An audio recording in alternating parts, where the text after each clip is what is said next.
साल 1689।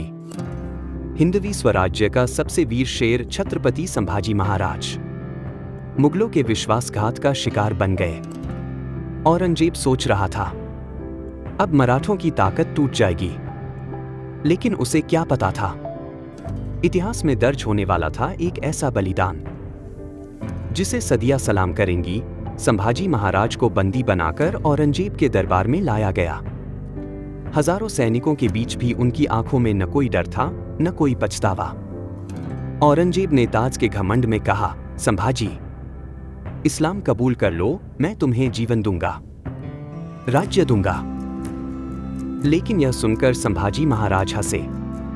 उन्होंने गरजकर उत्तर दिया, धर्म के साथ विश्वासघात करके जीना, उससे तो 1000 बार मरना बेहतर है। उनके इस जवाब ने औरंगजेब के अहंकार की जड़ों को हिला दिया। अब शुरू हुई क्रूरता की सबसे भयानक कहानी। संभाजी महाराज को लोहे की जंजीरों से बांधा गया। उनके शरीर पर भयानक प्रहार किए गए, मांस के टुकड़े काटे गए। लेकिन उस पीड़ा के बीच भी उनकी आंखें केवल एक ही चीज कह रही थी, स्वराज्य अमर है, धर्म अमर है।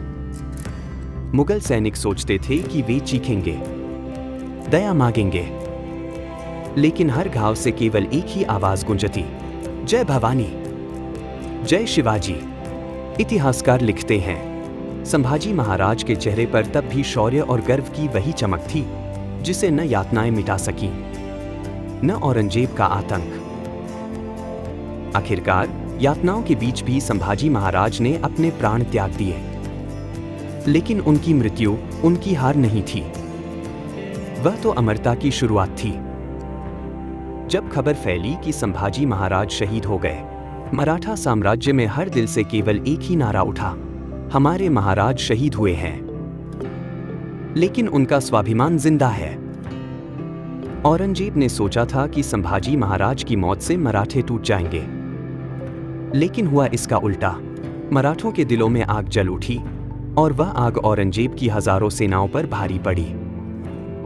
संभाजी महाराज की शहादत औरंगजेब की सबसे बड़ी जीत नहीं, बल्कि उसकी सबसे बड़ी हार बन गई।